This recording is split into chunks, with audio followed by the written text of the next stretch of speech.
The movie starts with a young boy, Bandian, who lives in the slums with his family in a village called Makano in Africa. After waking up his brother Kanamari, he goes to his sick mother and asks her if she is okay. He walks out of his house with his brother, and they go to gather deadwood in the bushes. Bandian has planned to collect the deadwood so they can sell it to collect money to buy a new football. After collecting the wood, they push the cart together and go to a nearby market where they sell the wood and are left with 400 Guinean francs after paying the rent for the cart.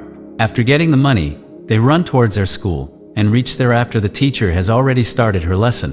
When school is over, he and his friends plan to meet Sarah, the witch doctor of Makano, to get a talisman for Bandian. But before that, they steal a chicken from the blacksmith's house to pay for Sarah's talisman. After reaching Sarah's place, they sit in a room where he massages Bandian while chanting something.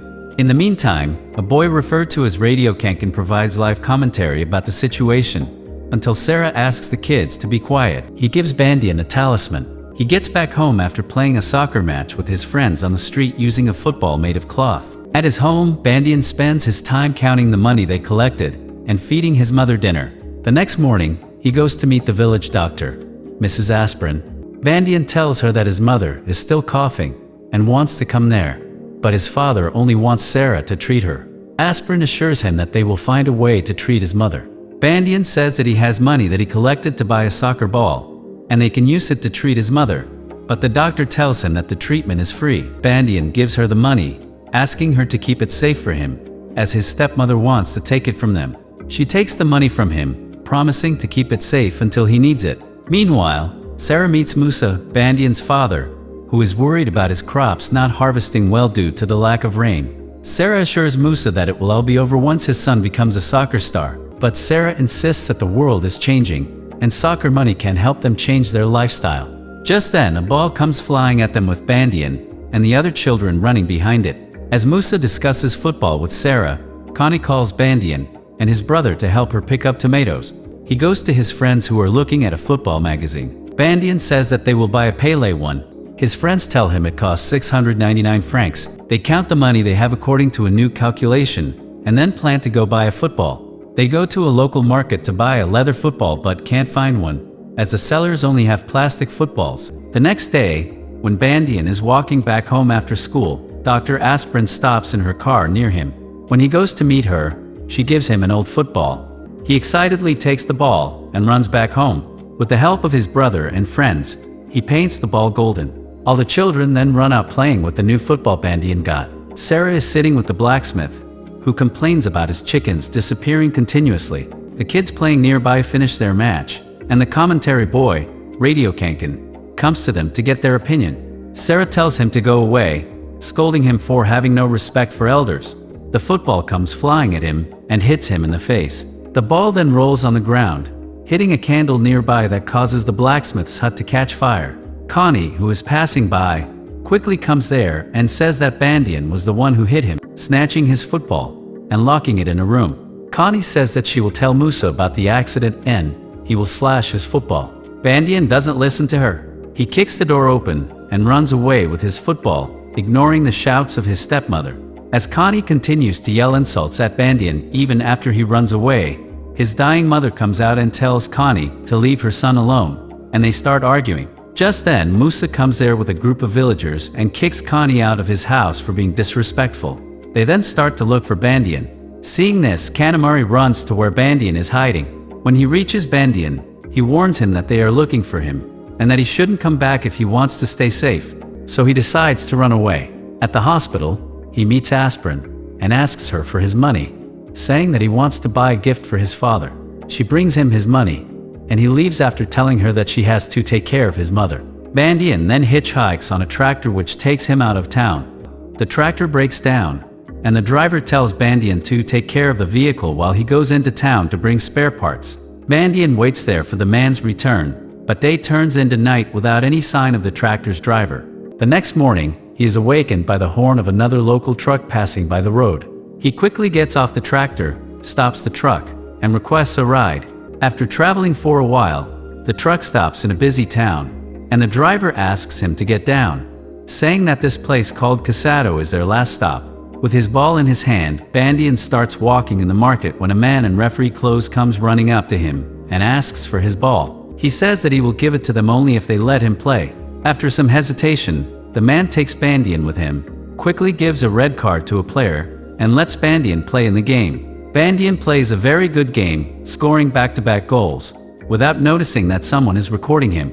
His game comes to an end when the tractor driver from the night before comes there looking for him. Bandian starts running and luckily spots Dr. Aspirin's car standing nearby. He quickly gets in the car and asks her to drive away.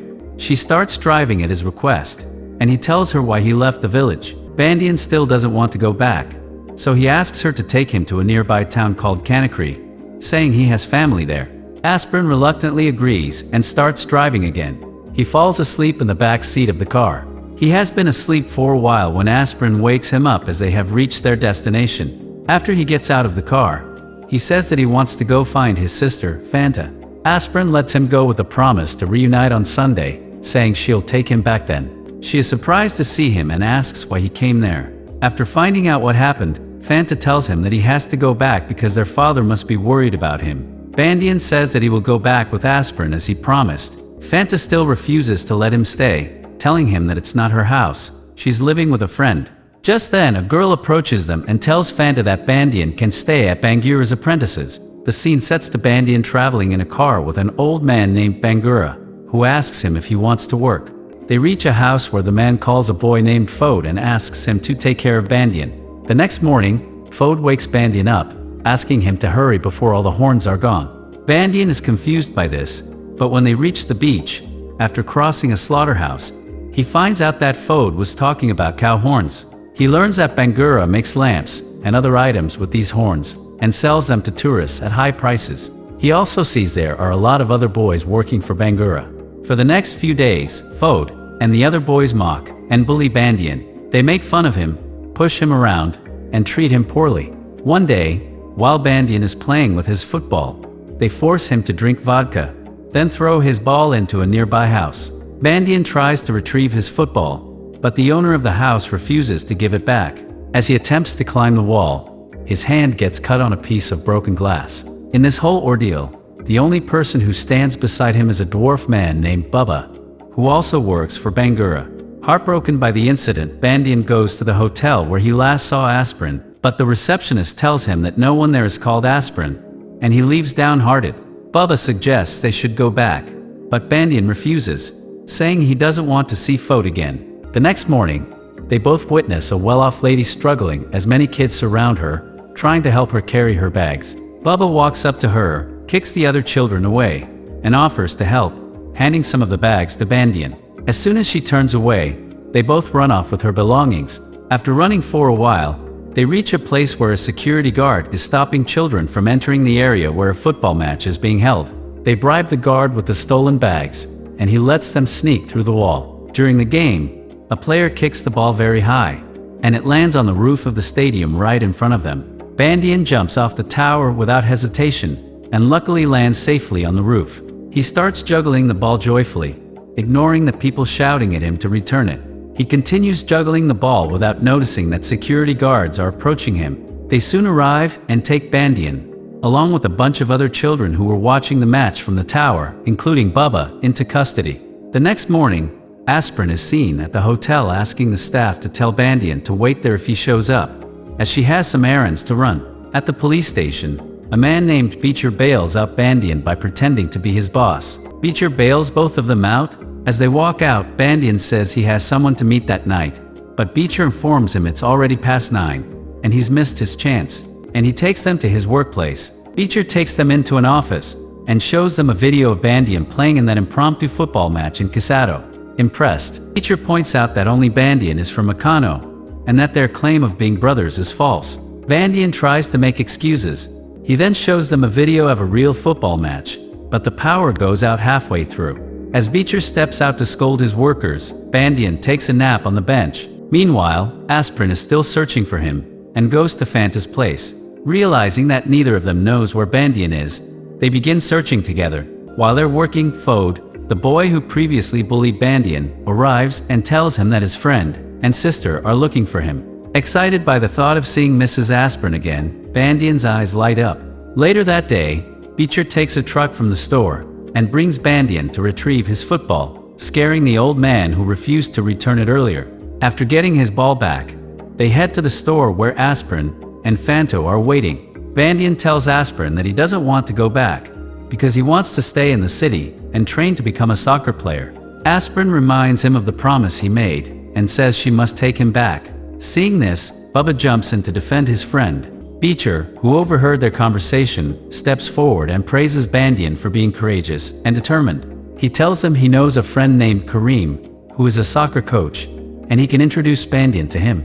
After Bandian walks away, Aspirin tells Beecher that she still intends to take him back. Fanta interrupts, arguing that opportunities like this are rare in Africa, and she cannot allow her brother to miss out. Aspirin storms out, saying she didn't expect giving a boy a football would take things this far. Bandian follows her, trying to give the ball back, but she refuses, saying she doesn't take back gifts. He then reminds her of her promise to take care of his mother, and she assures him she will. A few days later, Bandian goes to meet Kareem and gives a trial. At first, he struggles due to his shoes, but then he decides to take them off. Playing barefoot, he successfully scores a goal during the penalty kicks. Because of his excellent performance, Bandian is selected and joins the soccer school.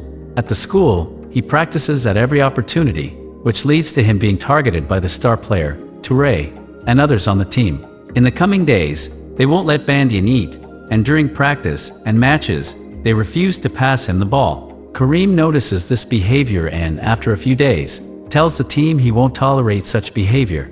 If they want to stay in the school, they must accept Bandian as a teammate. It's now been 6 months since Bandian joined the school, and everyone except Touré treats him well.